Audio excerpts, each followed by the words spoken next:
Hi, I'm Jason Gorber for ThatShelf.com, and we're here to talk about Edgar Wright's Last Night in Soho soundtrack, available from Mondo. Shelf. Last Night in Soho, one of the most sort of energetic films of the season. Really beautiful film. It's very interesting. I've spoken about it at length. There's videos you can see on our channel that actually formally reviews the film. I think it's a film that narratively it didn't necessarily hook me, but stylistically it was over the top and excellent. And musically, I was really, really impressed. Look, Edgar Wright is one of the great needle droppers in cinema. He has impeccable taste and really does beautiful work of actually having the music speak directly to what's taking place on screen. He very much has, for lack of a better word, a musical sensibility in terms of not just music sensibility, but like a musical. If you look at something like Baby Driver, for example, it's pretty extraordinary. The integration of how the music that's actually on the iPod directly corresponds with the way that the action is shot. The entire opening sequence, frankly, is both a car chase and then subsequently the walk to the coffee is directly a straight up musical.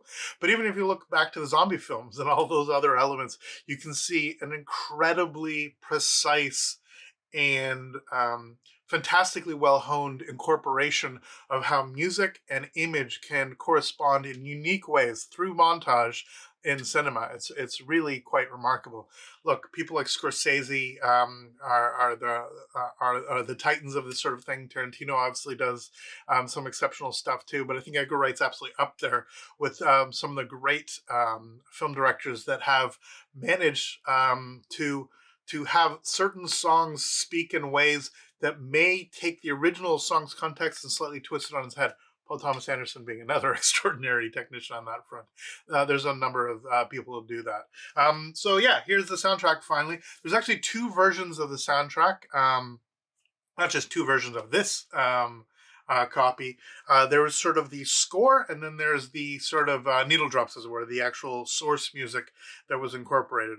So what do we have on here? We have all kinds of great stuff from the swinging 60s, obviously, World Without Love, Peter and Gordon, Wish and Hope, and the immortal Dusty Springfield, such an iconic era of British. Was it neo soul then, or was it just whatever was going on there? Let's call it British white people soul. Don't Throw Your Love Away by the Searchers. Again, Searchers huge in England, less enormous, especially in these days, but they continue to have an effect on so many bands that were influenced by them. Beat Girl by the John Barry Orchestra. Many people will know John Barry as the person who did the James Bond music. Starstruck by the Kinks. Again, the Kinks are another band that were so intensely British that they other than a few hits that they had actually subsequently, stuff like Lola and stuff like that, in the late 60s, they kept an Anglophilic, that's the wrong word, they kept a very Anglo compunction in a way that some of their other bands, like the Stones, frankly, in some ways the Beatles, they were always reaching for American success. The Kinks, because of lots of really interesting reasons, like getting arrested and not being able to tour, they kept a very specific, almost provincial way of doing music. And look, it's Pete Townsend entirely who's the reason that I've dived in pretty deeply into that era of the Kinks. But when you have people like Wes Anderson, another person who knows how to use music really well, using some phenomenal Kinks tracks, it's no surprise that we actually have something here. And again, Starstruck, hardly the sort of top level single that people sort of assume with this band, but really excellent integration into here. You're My World by Cilla Black. Again, Cilla Black, super interesting for the history of all the stuff that was taking place. The Beatles actually opened for her. She was produced by George Martin. All these other elements, Paul McCartney and John Lennon would write music for her. Relatively unknown these days outside of the sort of music nerdiness. She hasn't aged, her music hasn't aged sort of internationally in the way that, let's say, Dusty Springfield's has. Again, in part because Dusty Springfield had hits a little bit later on and got incorporated into stuff like Pulp Fiction, where you start hearing Son of a Preacher Man and stuff like that showing up. Side two, Wade in the Water by the Graham Bond Organization. Ugh, I love Graham Bond Organization. So fantastic. Edgar's pulling and his whoever is the supervisor on all this stuff, music supervisor, Kristen Lane of Wright Music Limited. God, I love the idea of having that job. I mean, I guess a lot of it's being a lawyer and actually, dealing with all the rights issues, but being somebody whose literal job it is to help bring music like this into films, I think is just extraordinary. Something that, I probably would not be qualified for because I'd fall in love with music too much and then fight for something that's way too expensive. Um, so the Grand Bond Organization, really fantastic record. Ugh, I love it. I Got My Mind Set on You, the original by James Ray, covered eventually by George Harrison in the 90s. Yeah, I want to say 90s, late 80s, or early 90s, just before he died. If I'm doing my math correctly. Again, the original is fantastic, and I'm so pleased to actually have that on record now. Love's Like a Heat Wave, the cover that The Who does, right at the My Generation recording sessions.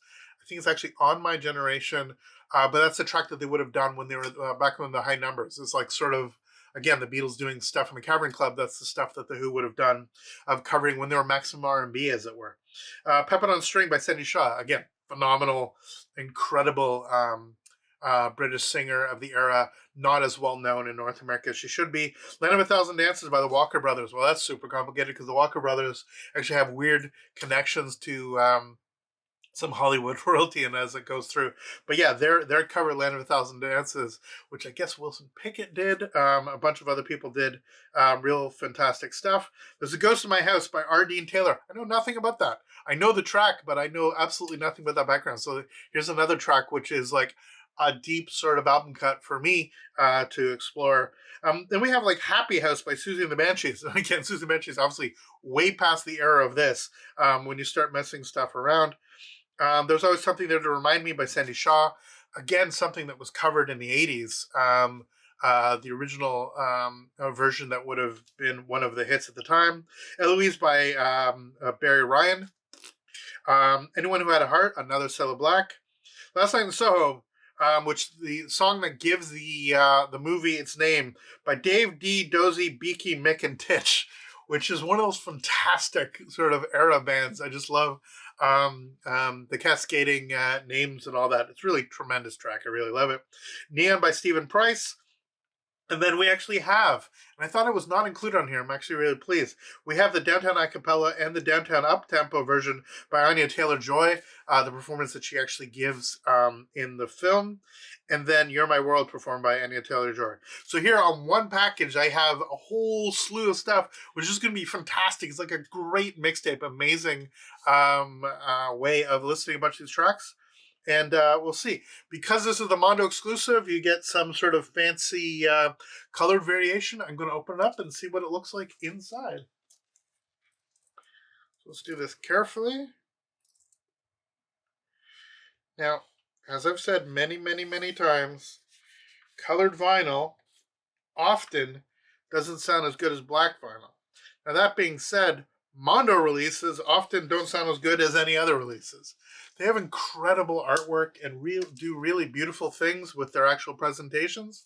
I mean, it looks fantastic. I'm going to open this up and actually see what the gatefold looks like. So careful here. So you have a Mondo Obi. Boop, one of those sort of outer Obis, which allows the artwork to sort of be this, the sort of split face. We have the Rialto on the back, and inside on the gatefold, it's a beautiful shot. Anya Taylor-Joy. Really gorgeous. Again, the film is so beautiful. Inside, we have a booklet. Let me just put this down for a sec. So booklet, another gorgeous shot of our two protagonists.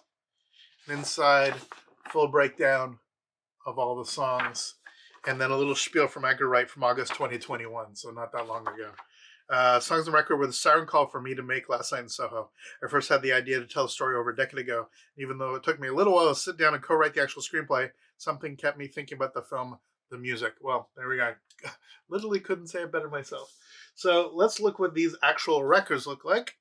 So as I was saying, Mondo is pretty notorious for doing these beautiful presentations, and then the pressings are kind of miserable. They're really surface noisy. and don't do justice to the music they do.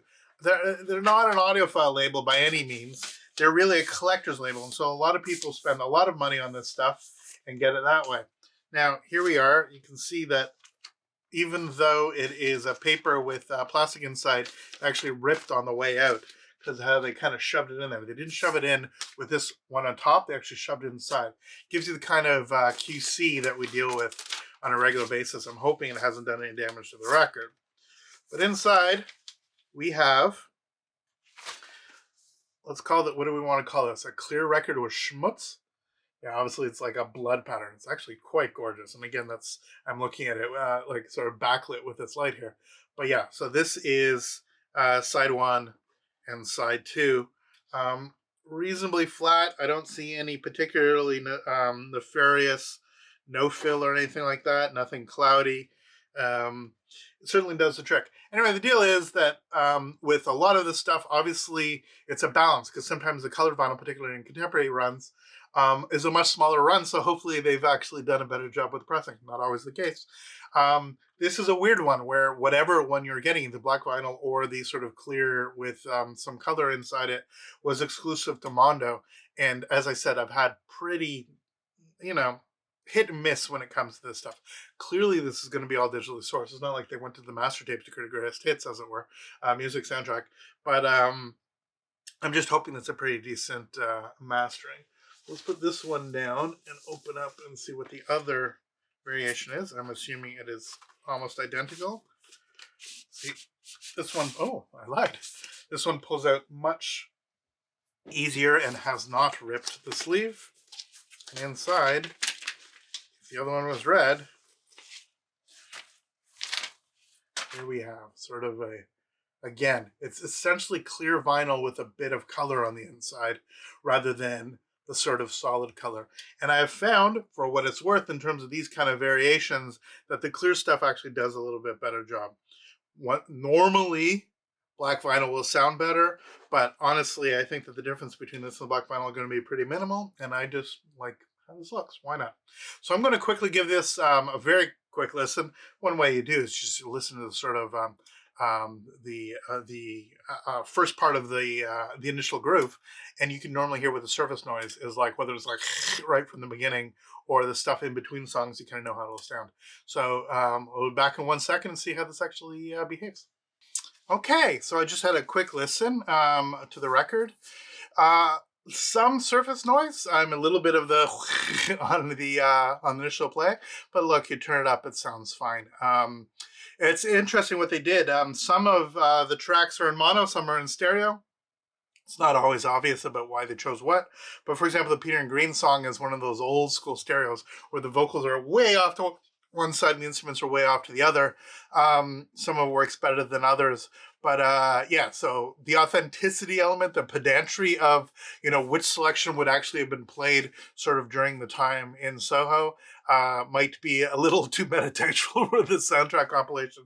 But yeah, really fantastic. I mean, again, I'm talking about, let's be clear about Starstruck. I love that song by the Kinks. It's so amazing. And the fact that at least here is a deep cut. Shouldn't be.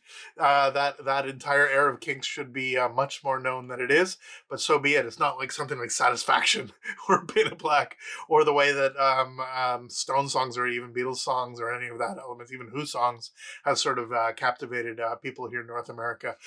So just, that song in the context of that, it just feels for me so much of that era. Again, because its Englishness is sort of baked in a way that so many other bands weren't necessarily doing the same way, at least until the 70s, where there was this big sort of retroactive sort of readoption of that, moving away from that maximum R&B sound, as it were. People like The Who, when you started getting things like Quadrophenia, things once again sort of became a very specific English ethos to the way the sound was making. Yeah, so I am extremely pleased to finally have this. I think that It is a celebration of a really interesting film. But honestly, as much as I adored the film, it was really the musical journey that probably I enjoyed more than anything. And the fact that I get to do that sort of in this format, to sit down and have these sort of almost dreamlike images that Edgar and his collaborators contributed sort of ring while I listen to these songs and think of them in different ways. I think it was going to be really fun to sort of enjoy for many years to come. So thank you to everybody who put this together. It's nice to see Mondo did a decent job with it. Finally here after many months of waiting.